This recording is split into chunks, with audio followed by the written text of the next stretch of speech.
like to welcome everybody here today. There's so many people that have passed away from transphobia and rape and things like that. But one of the big killers is depression now, because dealing with what society puts on us, and what we allow society to put on us. We have to be strong in ourselves, otherwise there's not going to be much of us left in the times to come.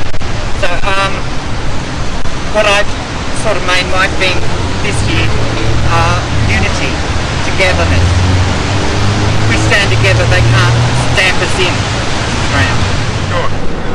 What I do want to say is that I am appalled when I sit and read the violent deaths that a number of our fellow trans people, and let's not leave out intersex and other sex and gender diverse people. It's not just about trans people, it's about everybody that is in the middle of, if you like, the gender binary or outside the gender binary, who suffers because of the gender binary and the views that our society holds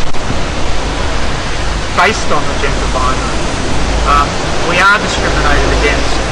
We do experience violence. We do experience intimidation. Many of us experience misogyny and other male domination and attitudes towards us as women. I know that there are trans men that are here. They experience different issues, I believe, in terms of their position in society, but they still suffer the same discriminations and the same attitudes towards them if they are identified as being trans or a member of the trans community. When you look at Australia, there are not that many identifiable deaths in the last 12 months that relate to trans people. We are not a gun culture. If you look at the deaths overseas in America and South America, most of them are violent deaths at the end of a gun.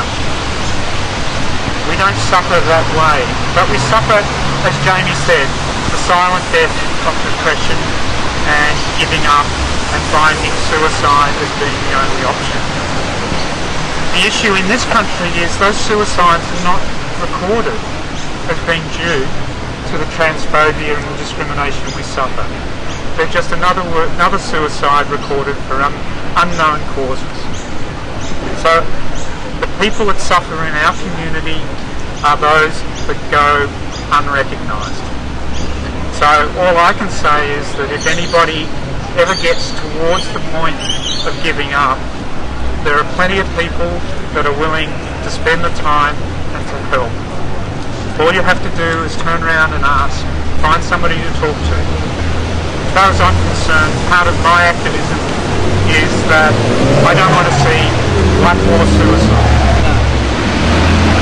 Anyway, she died of drug overdose. But a lot of the girls in the early days they turned to drugs to get through the everyday. Most of the girls were working on the street, like I did. I started my way in my trans walk. I was a hooker. A lot of the girls that I knew, out of 13 girls, 8 are dead. So they ended their walk that way. It was horrible for them. And I think I sort of pledged from now on that I'll be an ear for anybody. Because it's a horrible way to go. Allowing your depression and your just being there to hear other people and knowing you care and help. So reach out to each other in times of need. Otherwise, another one's going to go by the side.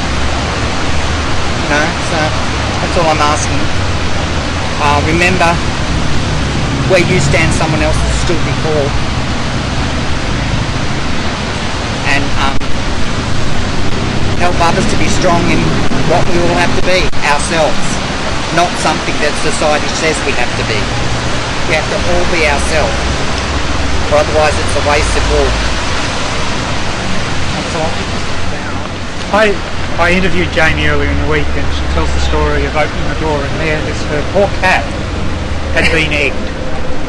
Persian cat egg. You know, this is the level that normal people in society stoop to. This is what we've got to fight against, and we've got to come together.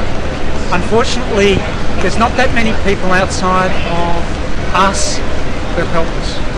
There are organisations, but they're very thin and very limited in resources, because we are the most marginalised group of any minority. We have to fight up and stand up for our own rights, and we have to work and come together as a community. Thank everyone for coming here today, and for Jay and Still Fierce and other sex and gender diverse organisations for putting this event on Facebook and calling people together.